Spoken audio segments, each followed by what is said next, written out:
So before we begin, I wanted to talk about an old cartoon classic that you may remember. It goes, I'm strong to the finish 'cause I eat my spinach. I'm Popeye the sailor. Popeye! So Popeye was created by E.C. Seeger, and they went live in January 1929. It used to be a comic strip, and then it got turned into the iconic cartoon that we all love in 1933. Now, about Popeye, he was a cartoon character that was scrappy, and he had bulging forearms and one eye, and he was known for mumbling. And he was known for his gravely voice, and he would always say, I am what I am. He was tough, but he had a really good heart. He had good inside of him, and he always did what was right, and he always had a corncob pipe. But what I love about Popeye is what a lot of people don't realize is that he was inspired by a real person. You see, E.C. Seeger, who created the cartoon character, lived in Chester, Illinois. And as a little boy, he would go visit a tavern with his friends. And when he would get there, there was a man by the name of Frank Rocky Fiegel that was the bouncer there. Now, this bouncer, known as Rocky, was tough as nails. He could carry cases of beer in one arm, and he could break up a fight in another arm, all right? And he was tough, and he had one eye like this. And he had one eye because he had been in so many fights, and he had a lot of grit, and he always had a corncob pipe in his mouth, and he'd always talk out of this mouth.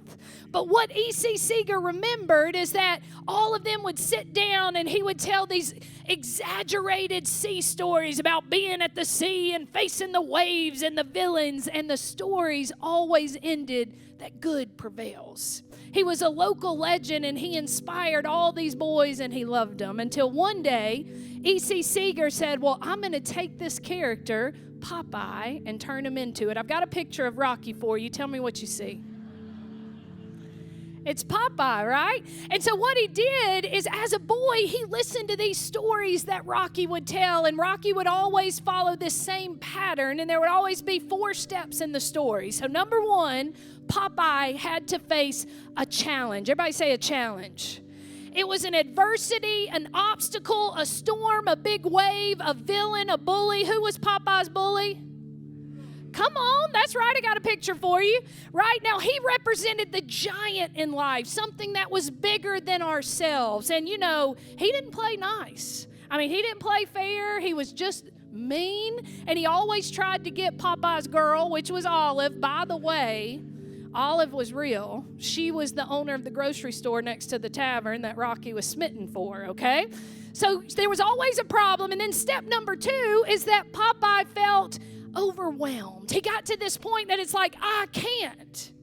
But step number 3, you see, Popeye knew where his strength came from, which was spinach. But the spinach was really the vine. It was really prayer. And so he would take in this spinach, and then this supernatural divine power would come up. He'd do his arms. You remember men that had little pop-ups, right? And then step number 4, he would supernaturally save the day and overcome the obstacle.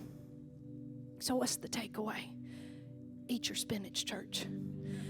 That's the takeaway, right? You got to eat your spinach. But more importantly, I want you to put in your mind what Popeye looks like. Because you see, Jesus told us that in this life you will have troubles. You're going to have the storms, and you're going to have the villains. But just like Popeye, we've got to remember where our strength comes from.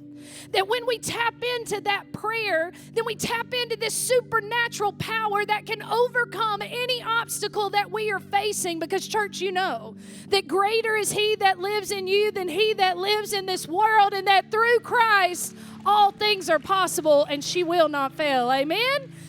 Let's give God a hand.